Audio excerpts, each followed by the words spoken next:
le temps, la terre, le printemps. Alors, on vous a déjà appris à regarder, aujourd'hui, on ferme les yeux. Et si maintenant, on apprenait à écouter?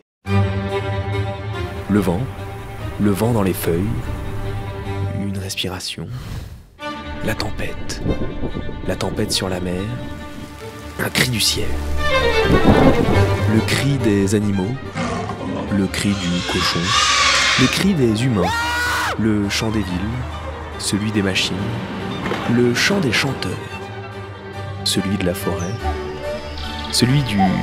Mince, j'ai un trou. Ça me rappelle l'horloge de ma grand-mère pourtant. Bah, c'est le coucou qui imite les horloges de nos grands-mères. Ah oui, tout simplement. Enfin, c'est pas une raison pour s'acharner sur nos vers de terre. Hein. Mais en fait, pourquoi ça chante un oiseau?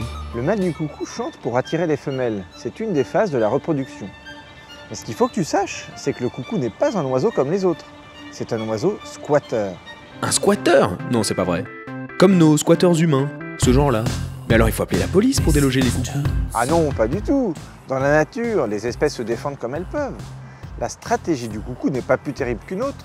La femelle repère le nid d'un autre oiseau, va y pondre son œuf, et le bébé coucou, qui sortira le premier, va éjecter les autres œufs du nid pour être élevé tout seul par ses parents adoptifs.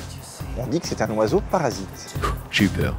Donc si l'on résume, le coucou rentre de migration. Il chante pour attirer la femelle, elle, va pondre son œuf en squattant le nid d'un autre oiseau. Et le coucou va éclore pour repartir en migration.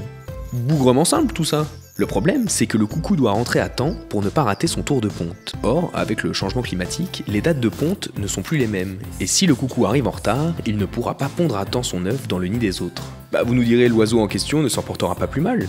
Mais la population des coucous, elle, a déjà diminué de 20% depuis les années 80.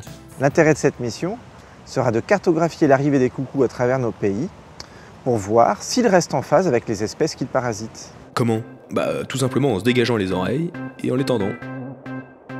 En écoutant le printemps.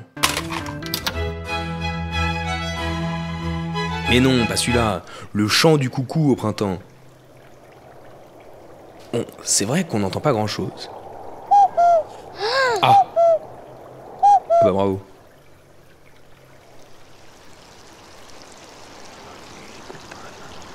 Écoute par là-bas. Tu entends? Oui. Malheureusement, s'il est facile d'entendre le coucou chanter, il est presque impossible de le voir. Au cours de tes promenades, chaque fois que tu entends un coucou, tu notes le lieu et la date et tu prends une photo du paysage où tu as entendu l'oiseau. D'accord. Et voilà, on a besoin de vous pour connaître la date de retour du coucou et savoir s'il va réussir à s'adapter aux modifications du printemps. On a donc besoin de vous pour savoir si le coucou va continuer à squatter le nid des autres. Bref, si au lieu de se dire que tout est foutu, on relançait la machine de tout ce qui existe. Si au lieu de regarder ce qui disparaît de façon catastrophique et résignée, on regardait ce qui apparaît. À vous de nous le dire.